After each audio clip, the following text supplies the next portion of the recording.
do I go? Welcome to the Nintendo Switch 2 experience in New York City.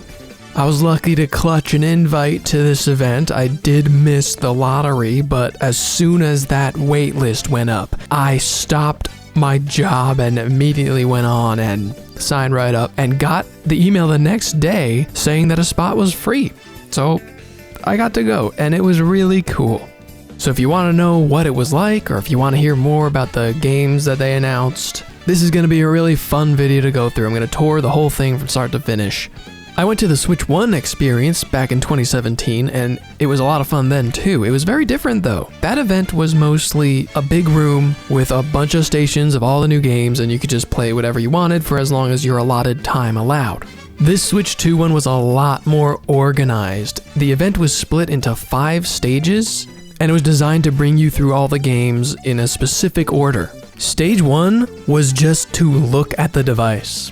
Like, the console was there and you could pick it up and detach and reattach the Joy-Cons, but it wouldn't turn on. It was just there to look at. So it was starting you off with the scraps, like here's the controls, here's the display, all the new controllers they announced, there's a little camera, there's the box that the Switch will come in.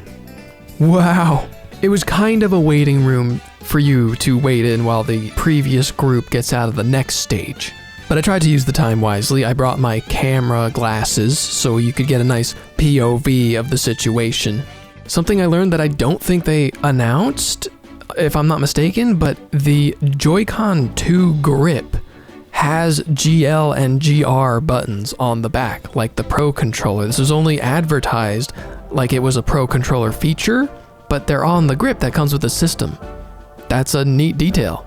I don't think the grip is just a piece of plastic anymore. It seems like there's actual tech in the grip because those buttons have to work. And with the Switch 1 grip, the lights that came on were just reflected from the Joy-Cons shining into the grip itself. It was just like a couple mirrors showing you the light. But I think the grip 2 has actual lights in it, and I think the thing is powered by the Joy-Cons now. And unless I'm totally making this up, I don't know if that means the Joy-Cons will drain battery faster with the grip, but I don't know.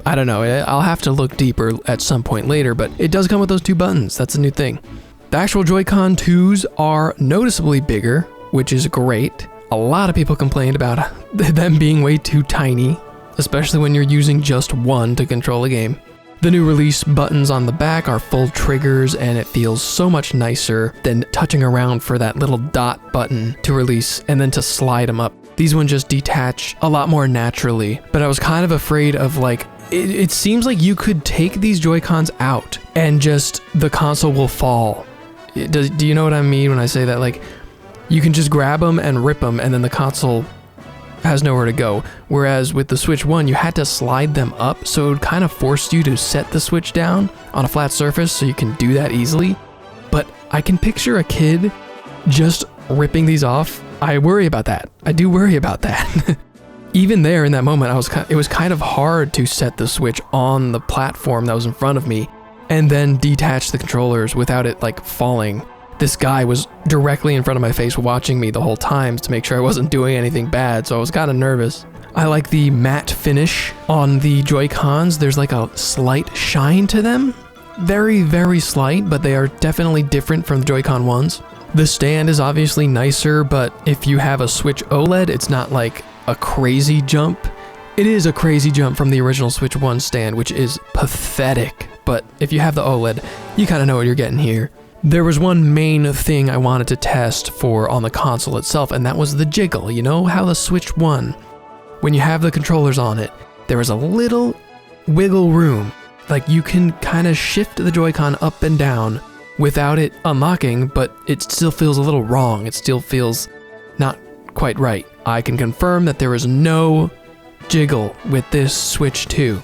Those things are locked in there with the magnets and the connector. It does not feel like it's fallen off, and I really wanted to try one-handing it because that's a thing we all do with the Switch. We hold it in one hand, but it can't be good because all of the weight is going to be on that one connection. But because that guy was staring at me, I didn't want to try it. I'm sure it's fine though. I'm sure it's not going to be a problem. So that was stage 1.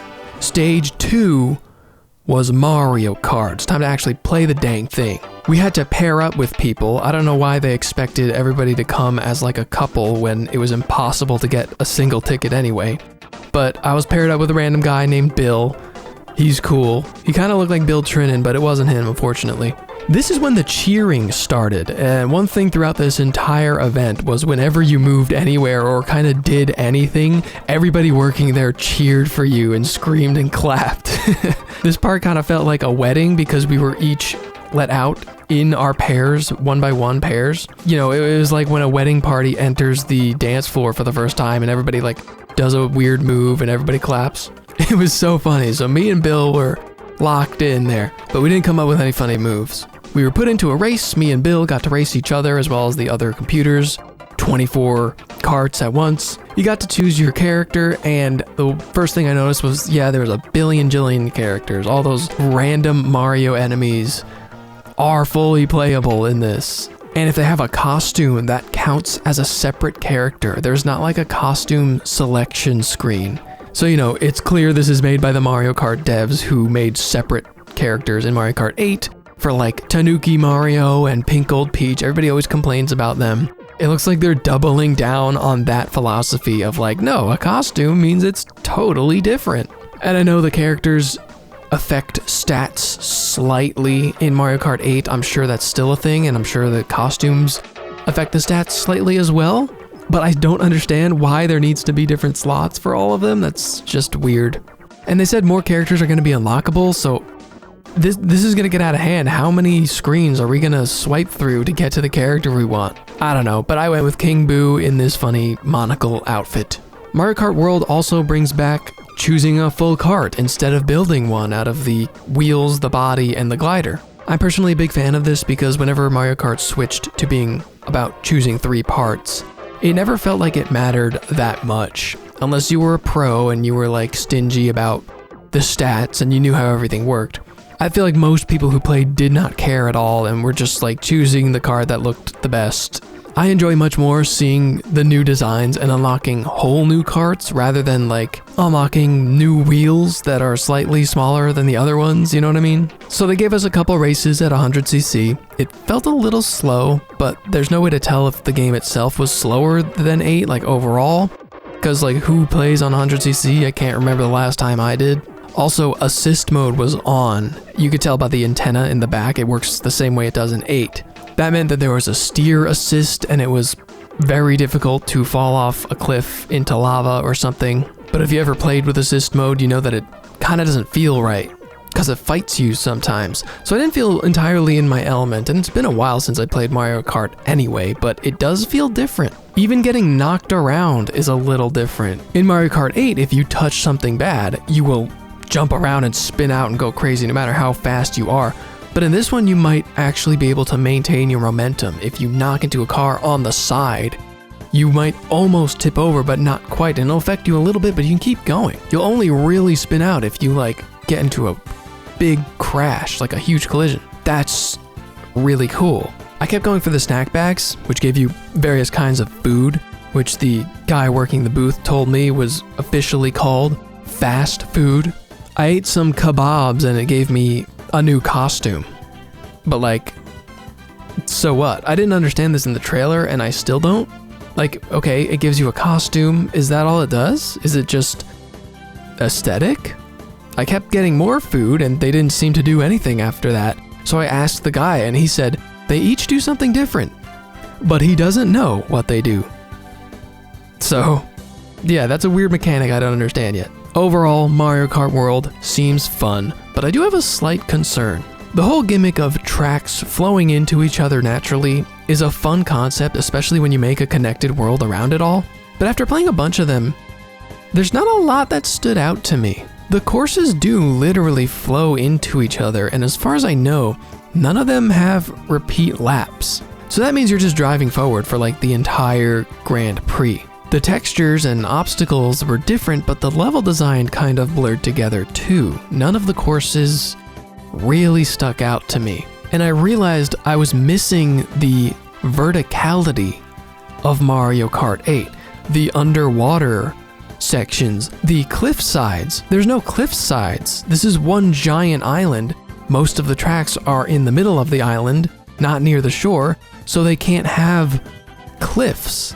Everything needs to kind of be on a flat land so they can all be connected. And you can't go 90 degrees up because there's no zero gravity anymore. Your cars convert into planes, but they don't convert into submarines, so there's no underwater. There are sections where you drive on top of the water, but you never go under. And I'm like, that limits the level design quite a bit, doesn't it?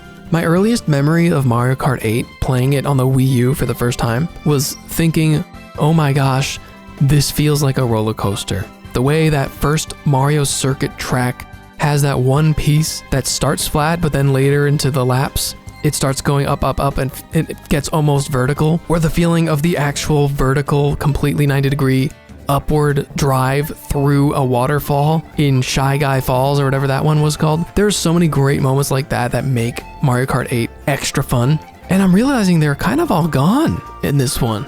So I gotta admit, I'm a little worried about that. I hope the courses stand out a little more once I get to play them more. I'm sure it'll be great, I just have my concerns. They let us play a few more races in handheld mode to show off the screen. And I can echo what others have been saying, the screen looks great. I can't say for certain without an eyes-on comparison, but I was expecting an immediately noticeable lower quality coming off the Switch OLED, because the Switch OLED looks so good. That OLED screen, it's even better than the Steam Deck OLED screen. But this normal old LCD display looked pretty good too. It looked, I don't want to say it looked as good or better or anything, but it certainly, I was expecting way worse. Maybe they just put Nintendium in their screens and they all look this good.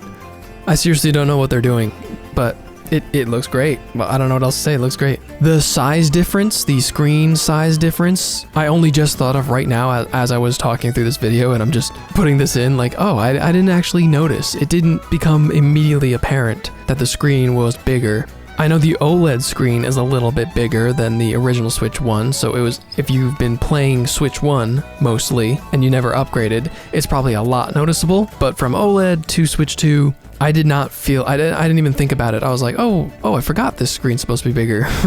It's not that much of a difference. Stage 3 was Mario Kart again. They let us into a new area where we got to see a new mode for Mario Kart, the knockout mode. You know, the Battle Royale-esque one. There's 24 racers now, and in this mode, you go through a bunch of races, and each one has a cutoff. So if you're like 21 to 24th place after the first race, you get knocked out and you're eliminated, and you're just out. You can't play anymore. And it adds a lot of stakes to the races, which is really fun. But the coolest part about Stage 3 is that they let you free roam while we waited for everybody to get set up, because all 24 of the guests had to get their character and their card and learn everything and yada yada yada before we were ready to play. So you got to see what this new free roam mode was all about. Driving off a Mario Kart course and not being dragged back by Lackey 2 is an incredibly freeing feeling. But there's not much to say about what I saw for that brief time. My vision for Mario Kart Free Roam is that there's hopefully stuff to do. I hope it's not just like an empty world and you can drive around in it, because that's kind of how they advertise it. Like, that's all it is. Yeah, sure, it'll be fun to game chat with your friends and hang out in Mario Kart without any competition or anything, but I can't imagine doing that more than like once, to be real. I did find something interesting though. In the distance, a coin with Peach's face on it. At least I think it was Peach's face. It was hidden above a rail grind. I gotta get that coin. So I went to grab it and my stupid glasses cut off the recording right as I was going to grab it. But I can assure you nothing interesting happened. It just dinged like a normal coin would. But whatever they're for, they're not found in normal races as far as I know. Maybe they are, I haven't seen them. But I really hope they are part of some kind of collectathon element of free roam. Something to encourage the player to explore this world and not have it just be an empty thing. That's probably my #1 hope, so I'm gonna be watching that Mario Kart Direct very closely, waiting for that. Also, I got knocked out on the second race, so that kind of sucked. There was nothing else I can do. I just had to wait around. I couldn't resist not picking Moo Moo from Moo Moo Meadows. I know his name is supposed to be Cow, but I'm gonna call him Moo Moo. And he was a lot slower than I was expecting. Stage 4 was the main event. This is where they really let you free roam in real life. It was your typical show floor with almost all the games shown in the Switch 2 Direct. Play whatever you want, but your mission is to get your badge checked after playing at least 6 games, and then you can win a prize at the end of the experience. This felt most similar to the Switch 1 experience, except the Switch 1 experience had a lot more personality in the atmosphere. They had Zelda statues, there was like a photo op where you can put on the Mario hat from Odyssey. The stations themselves had prizes to win. I remember there was like a Splatoon competition, and if your team won, you got a Splatoon plush, and I still have that plush. I remember the Zelda area had like a big guardian, and there was grass, like fake grass you can walk into, and the actual experience itself of playing Zelda was cut off from everything. They put headphones on you, and oh man, I was like, I don't need to play Zelda. I'm gonna get that game when it comes out. But they put those headphones on you, and you hear Zelda go like, Link, open your eyes, and it was like, oh. And then you play through that part, you know, that iconic part of leaving the Chamber of Awakening. As the music builds up, that piano goes ding ding ding ding ding ding ding ding ding ding ding ding ding ding ding ding ding. Oh, I still get goosebumps from that, and that was the first time I experienced that. There was nothing like that here. It was a big loud room with crowds, you know. They had Zelda. I didn't play it because, you know, I wasn't really that curious about the Zelda notes thing. I'm not gonna play the new versions of the Zelda games. But I am going to play the new version of Kirby and the Forgotten Land, which was the first line I tried to wait on for, and some children took my spot. Who invited kids to the Nintendo event? So I moved on to the game I was actually most curious about, Drag and Drive. This didn't really make a splash for anyone, but I was just most curious because this is the game that utilizes the mouse control in the most gimmicky way we've seen. And those controls, yeah, they were quite difficult. I never fully grasped them in my time with the game. There's a pretty long tutorial, and then after that, you got to play a 3v3 game with a bunch of other people that were there. And once again, the booth people were screaming and cheering, clapping for us the whole time. It was fun, but I don't really know. It is the most gimmicky game, and I enjoy a gimmick. But deep down, it has no sauce. People call it the ARMS of this generation for obvious reasons. I remember playing ARMS at the Switch 1 event thinking it was cool, but I hope it's not $60. It was $60. But ARMS was a fully developed fighting game with all sorts of characters, stages, and mechanics. Not much content, but it was a game. Everything we know about Drag and Drive is seen in this image. 3v3 wheelchair basketball. Every model looks the exact same, and you play on a gray basketball court with ramps on the side. It is a tech demo for dual mouse control. I hope they don't charge too much for it. Oh wait, they're already charging for the actual tech demo, Welcome to Nintendo Switch or whatever it's called. Alright, have fun selling 0 copies of both of these. Then I moved on to Kirby. Still the same game, the demo lets you run through the first level of the new story. Not much different. One of my favorite parts of the whole event was just interacting with the Nintendo booth people because Nintendo specifically told them to tell me stuff, and you could tell. So this older lady was running the Kirby booth, and she was like, they want me to make sure to tell you that there's a new ability called mouthful mode. And I was like, okay, I'll keep a lookout for that. That sounds crazy. But yeah, we don't know yet if the new story mode is going to remix every level from the original Forgotten Land, but that would be pretty amazing. It did feel like basically a new level with new puzzles, new objectives, new collectibles. I saw somebody find new lore. They opened a figure and it was one of those little starry guys, and they skipped right through it. I was like, boy, you missed the Kirby lore, and then I couldn't find that capsule on my playthrough. And then Vinny from Vine Sauce walked in next to me. That was pretty crazy. I was kind of awkward, and I felt like I was bothering him after taking a picture, so I kind of ran away into the mature section. There's a sign that says mature. It kind of felt like, oh, don't go in here. What are you gonna find in there?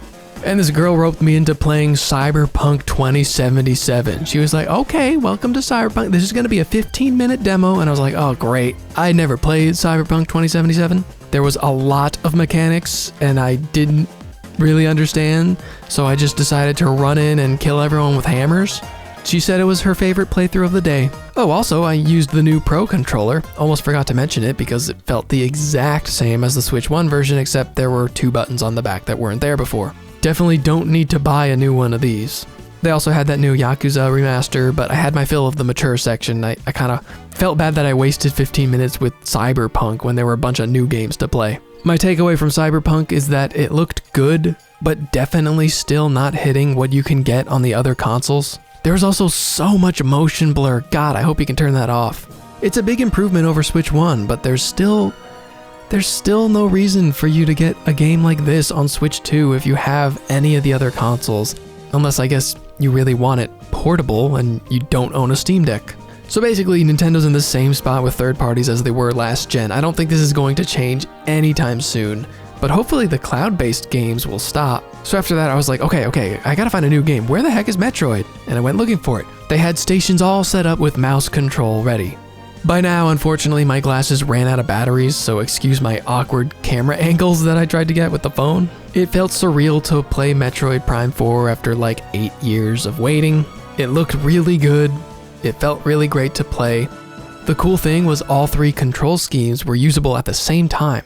So you started in mouse control because they want to show that off. The guy was like, make sure you start in mouse control. You gotta see it. You gotta see it. I was like, okay.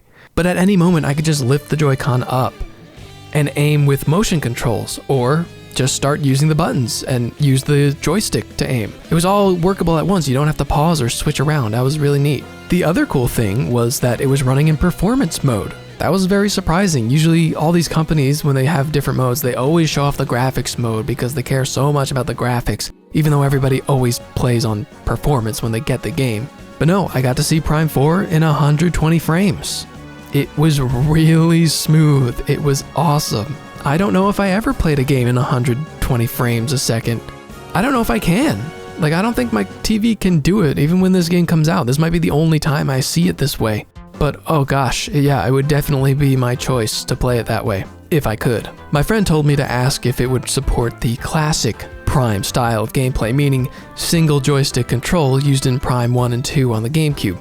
He didn't have an answer for me. I don't think he knew what I was talking about. But I messed with all 3 schemes that were available and mostly stuck with the mouse. The mouse was really comfortable. But something occurred to me here.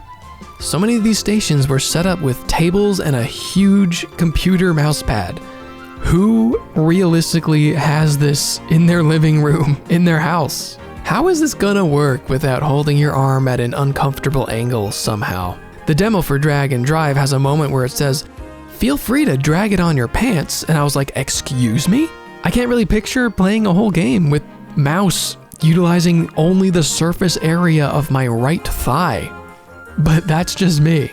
We'll have to wait and see. These 2 games really sold me on the mouse controls being actually a cool new thing. At first I figured, okay, that's cool, it could match PC with being able to precisely click things. That's nice for like Civilization 7, which had a booth here for some reason. Could you believe there was no line? But now I see the bigger picture. It's about what you're doing with your left hand. You don't need WASD. You can have the comfort of a full joystick and all that mobility with triggers and the accuracy of a pointer for the first time, I think, ever. Or you can go full gimmick and dual wield mice like in Drag and Drive. Have you ever used 2 computer mice at the same time? It's thrilling, even when you're playing the blandest looking game Nintendo ever made. Drag and Drive and Metroid Prime 4 also displayed the most noticeable use of HD Rumble too. You can feel each spoke of the wheel gliding through your palms in Drag and Drive, almost like the tick when you turn the dial on a safe. In Metroid Prime 4, there was a giant robot that shot a huge laser and it felt like it was beaming out of my own palms. It's probably not as impressive as HD Rumble felt when you originally saw it for the first time, but it is a noticeable improvement. I don't think we'll ever top the guess how many marbles are in the box game from 1-2 Switch. But HD Rumble, still there and it's still cool. Next I moved on to Super Mario Party to check out the camera when I realized I was kind of running out of time. I still needed one more mark on my card after this. The guy at the booth said we needed to wait for another player to show up first, so I went away to quickly find another game with an open booth and there was only one available. Civilization 7. The guy at that booth's eyes lit up as I walked over to play, and he guided me through the player select screen. God, there was so much text on the screen. I just went with Confucius, and he was like, that was fast. What made you pick him? And I was like, but well, you gotta go with Confucius. So I went into the game as the guy said, sorry, this is kind of gonna be a long loading screen. Do you think mouse control is cool? And I was like, but honestly, it was. This was the first time I used it like an actual computer mouse. I was always concerned that the shape of the Joy-Con would make it feel weird, and so would the placement of the ZL button being up towards the front. But I gotta say, my mind was fully tricked by now. I detected zero difference in using this over a normal mouse, which is pretty awesome. But again, I don't know how this is actually gonna practically work when I'm sitting on the couch. That's gonna be a different story. I also didn't give a crap about Civ 7. When the game finally loaded, and within 2 minutes of starting the tutorial full of more walls of text explaining mechanics to me, I somehow performed a sequence break that instantly brought me to the demo end screen. God, I wish I recorded that. I started a farm or something, and it just instantly cut to, oh, thanks for playing. And the guy at the booth was like, oh, that was definitely not supposed to happen. Here, why don't you let me reset you? You'll have to choose your character again and go through the loading screen. And I was like, you know what? I think I'm kind of almost out of time, so I'm gonna go check out another game if that's okay. Okay, bye, thank you, bye. Back to Mario Party, I found a group that needed one more player, and the booth guy asked me, hey, are you looking to play Super Mario Party Jamboree Nintendo Switch 2 Edition plus Jamboree TV?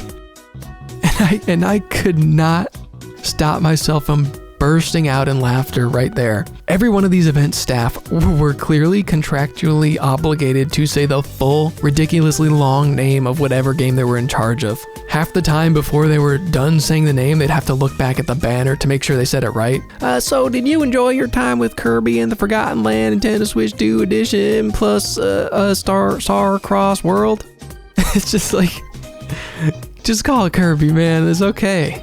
Nintendo being such a stickler for things like that will never not be funny. Anyway, Mario Party was fun. We played a couple camera mini games, and honestly, for $50, the camera's pretty impressive.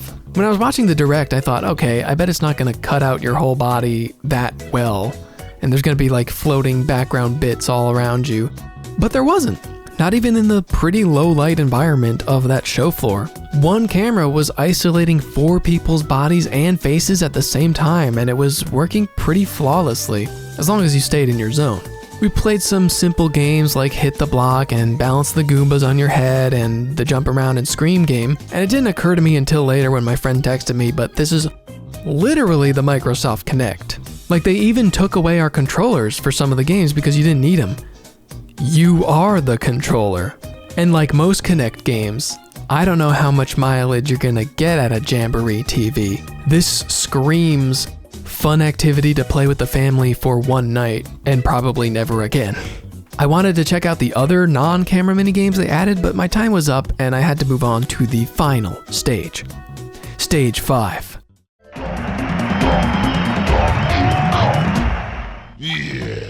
The funniest image of the day, in my opinion, was the big sign they kept out that said in all caps, "Your time to play Donkey Kong Bonanza is approaching." Like, a room full of hundreds of people, all were there just waiting for their allotted Donkey Kong time. And Nintendo has to be like, we know this is the most important thing to you, so everybody relax and make a single file line to each have your one demo slot with DK. And what better way to end than with DK? Donkey Kong Bonanza looks like best in show. You can tell by the art style and UI that this is definitely made by the Mario A team, and they've probably been working on this since Bowser's Fury. I started out just mashing all the buttons to find any tricks to the movement. There's a spin, there's a roll, you can surf on anything you pick up like Zelda's shield surfing style, and of course the main hook you can punch through just about anything. It's super satisfying. When I got to the first level, the first thing I did was dig straight down, and I was instantly rewarded with a treasure chest and a cave connecting to a bunch of other stuff to find. One thing I really love is the full 3D map that changes to reflect how it actually looks with the damage you cause. It's not just super useful, it's cool to look at. You can pull up a reticle and aim with whatever chunk of whatever material you're throwing, And you can see they all have different softness properties. Soft mud stuff can be thrown and stick to walls, but it won't hurt anything. But then on the other end of the spectrum, you have this obsidian looking material that just blows through anything. It looks to be a really exciting new approach to a Nintendo 3D platformer. I can't wait to play it for real. But I do have one concern. There are a lot of things to collect. There are these gold bits, which are basically the coins of this game, but then there are actual coins too, and I think an NPC at some point said you can exchange them in certain areas. Then there's the big bananas, basically the stars or the moons of this game, and there's the ammonites and other fossils hidden throughout the level. And under your health meter, you have balloons, which I'm assuming are 1-ups, even though they got rid of those in Odyssey. And also these barrel-looking things too, which I got nothing on. But with all that to look for, I hope it's all fun to find, because that's the point, right? It's fun to find things. The openness of the freely destructible cave system is fun, but if half of the collectibles are missed because you didn't punch that random wall, and the only way to get everything is to meticulously punch through every piece of rubble you see, that is gonna get old.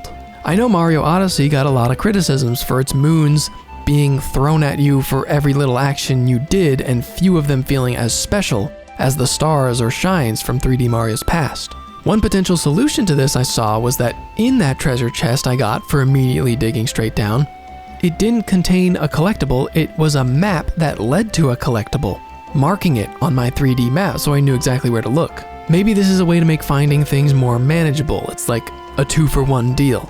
But I also might be completely overthinking a game we've seen one level of. I'm sorry, I'm just concerned about my gamer OCD, which I had while playing this, actively avoiding the big thing in the center of the level I unlocked with a key because I thought that would end the level, and I wanted to find everything first. So I climbed the tall cliff behind it and jumped into a hole, but unfortunately, that ended up being the actual end of the demo. From what I saw on Treehouse Live, this hole, I think, leads to a challenge level that's purely about platforming skills rather than collecting, and those are going to be scattered throughout the game.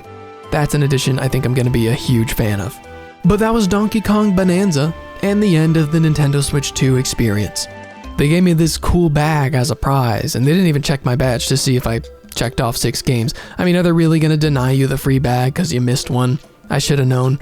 I played Civ 7 for nothing. And I didn't get it on video, but I must have been one of the last from my group to leave because I walked out alone past the ticket desk and they all again clapped and cheered for me so loud. I've never been cheered for more times in one day. Nintendo really knows how to run an event, man. They know how to butter you up, and they should with the prices they're asking for, am I right? Really though, I must admit, the whole experience was awesome, but there was that dark cloud looming over a little bit. That very morning, they announced that Switch 2 pre-orders would be delayed due to, you know, the president directly causing an economic collapse on purpose. It's just so tiring, man. I know, like, video games should be the least of your concerns in this sort of climate, but like, this is a thing we do to have fun and not worry about all the nonsense in the world. And the fact that they already announced a price but now might hike it up because our leaders are fast tracking us into a depression is depressing. And it can't be good for Nintendo as a company to go back on a price they already revealed. Like, one of the biggest keys to a happy life is not worrying about politics very much. You gotta worry about it to a point. You have to vote, you have to know what's happening around you, but after that, I try not to worry about anything else. Now you're telling me that I can't even play Donkey Kong without worrying about politics? Just kill me then! During that short span of time when I was knocked out of the Mario Kart race and waiting for the next stage, I was talking to the rest of the knockouts, and they were all bringing it up, like, man, I really hope it doesn't get hiked. God, that would sure suck, wouldn't it? It was a concern for everybody there, cause $450, all things considered, is not a bad price at all. The PS4 was $400 when it came out in 2013. We've had a whole lot of inflation since then, and the Switch 2 can do 4K HDR for only $50 more. I'm thinking Nintendo's primarily making their profits from game sales. Just a hunch. I don't think I have it in me to pay $80 for Mario Kart. This bundle thing they're doing is so weird because who is getting a Switch 2 on day one and not getting Mario Kart? So that means you have two options. Get Switch 2 and Mario Kart, Or get Switch 2 and Mario Kart for $30 less. That's the only difference. Obviously, everyone's gonna go for the bundle. And of course, it's limited quantity. Why? Why are they doing it like this? But let's not end this on a negative. Things be expensive, that's just how it is. But the Switch 2 experience showed me that regardless of all that, Nintendo is still bringing the heat. 40 freaking years of making video game consoles, and they still know how to give us a fun new experience that is going to be exciting for people of all ages and skill levels. I wouldn't care nearly as much about this industry if all we had to discuss was Sony and that other company that makes the other console I'm forgetting the name of. And I certainly wouldn't be making videos about games if it weren't for them either. So, yeah, I don't know what the price is going to be. I don't know what the future is going to look like. But I'm gonna get a Switch 2, and I'm probably gonna be there for the next console experience, whenever that may be. I mean, guys, this thing's gonna have Kirby Air Riders. You did see that. You did see, like, we're getting a new Kirby Air Ride, so, like, I don't think I need to say anything else. Thanks for watching, everybody. See you next time. I hope you enjoyed. I hope that was fun.